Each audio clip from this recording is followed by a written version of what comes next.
Vamos então ver um desafio sobre o conteúdo que nós analisamos na tarefa número 9, concretamente a situação em que nós pretendemos fazer a marcação de um ponto na reta numérica, um ponto irracional, neste caso, por exemplo, r² de 7, e para o qual nós não conseguimos traçar um triângulo retângulo de catetos cuja medida são números inteiros.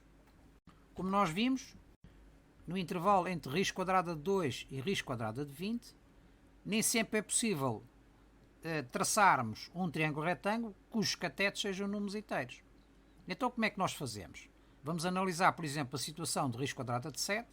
É-nos solicitada a marcação na reta numérica de r² de 7, só que não nos é possível arranjar um triângulo retângulo cujos catetos sejam números inteiros. Sabemos que r² de 7 corresponde a um triângulo retângulo de cateto igual a r² de 6 e 1. Se formos analisar o r² de 6, também não é possível arranjar um triângulo retângulo cujos catetos sejam números inteiros. É possível traçar r² de 6 como a hipotenusa de um triângulo retângulo cujos catetos são r² de 5 e 1. E finalmente temos que descer até ao r² de 5, onde então é possível traçarmos um triângulo retângulo cujos catetos são números inteiros. Por exemplo, r² de 4, que é 2, 2, 1 ou 1, 2, inversamente. Portanto, é este desafio que eu vos deixo. Vamos então analisar a sua resolução para podermos assim completar o contexto desta matéria.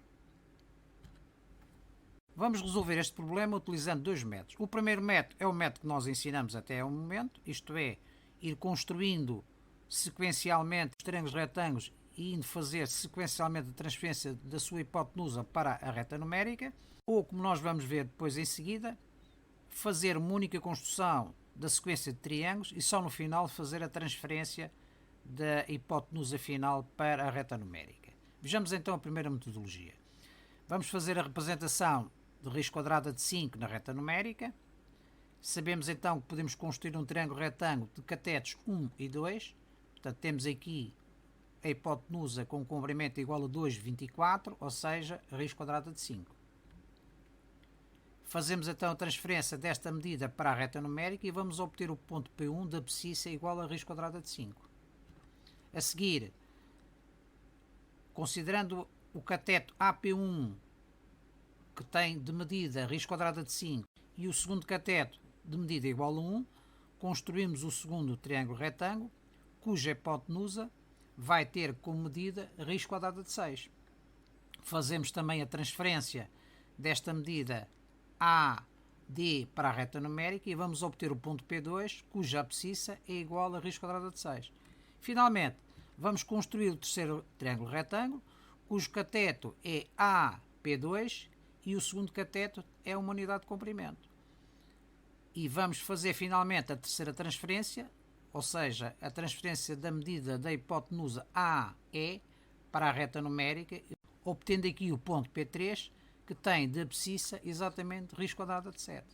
Então, como nós podemos constatar, como não é possível traçarmos um triângulo retângulo de catetos inteiros para uma hipotenusa igual a r² de 7, temos que ir descendo até ao valor irracional onde seja possível construir um triângulo retângulo com base em catetos inteiros e depois ir evoluindo até ao nosso número. Neste caso temos apenas 3 construções. Pode acontecer que para outras situações o número de construções intermédias seja maior. Vamos então ver o segundo método. O segundo método, começamos por traçar então o primeiro triângulo retângulo para obtermos r² de 5, cateto 1, cateto 2, e vamos considerar a nossa hipotenusa como o cateto do segundo triângulo.